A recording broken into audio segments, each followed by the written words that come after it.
আল্লাহ নবী মুহাম্মদ রাসূলুল্লাহ সাল্লাল্লাহু আলাইহি ওয়াসাল্লাম বদরের ময়দানে যেদিন হুজুর যাবেন, আবার হাতিম ধরে আল্লাহর নবী দোয়া করছেন। দূর থেকে আবু জাহেল দেখলো মুহাম্মদ কোন জায়গায় দাঁড়িয়ে দোয়া করে, মুহাম্মদের দোয়া তো ফেরত হবে না, কবর হয়ে যাবে। কিছুক্ষণ পর আবু জাহেল গিয়ে কাবার হাতিমের পাশে দাঁড়ায়। আবু জাহেল দোয়া করছে, আল্লাহ। আবু জাহেল আল্লাহকে চিনত না, তো আল্লাহ মুহাম্মদ যা তুঝে কাজে দেওয়ার জন্য দোয়া চেয়েছে, আমি আবু জাহেল ওই বদরের ময়দানে যাব, আমাকেও তুমি সহযোগিতা করো।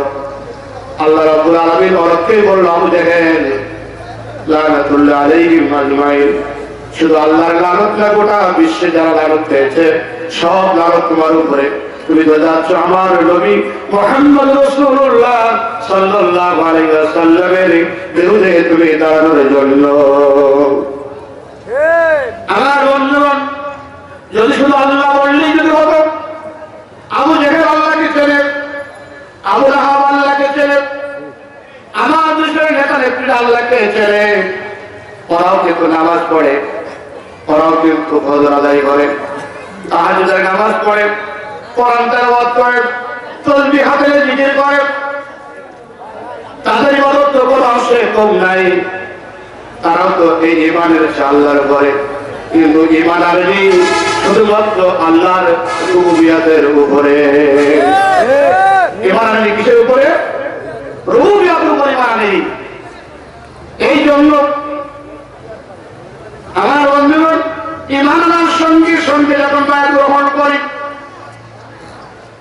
সেই ঈমান আনতে হবে কোরআন যে ঈমানের দিকে ডাক দিয়েছে সেই দিকে।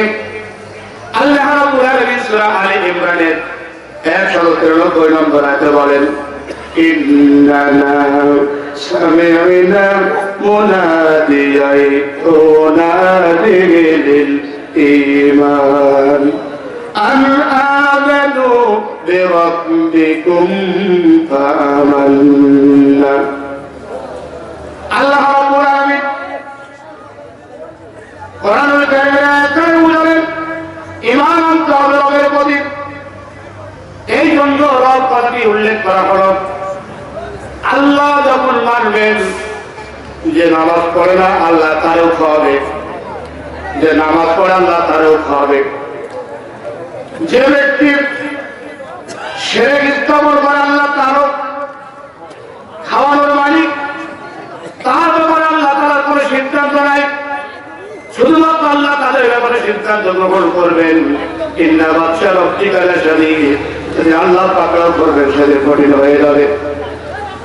আমার ভাইরা, বেনামাজির ঘরে খাবার থাকবে, বেনামাজির জমিনে সূর্যের আলো পড়বে, এর নাম হলো আল্লাহ, এর নাম হলো রহমান, এর নাম হলো রহিম।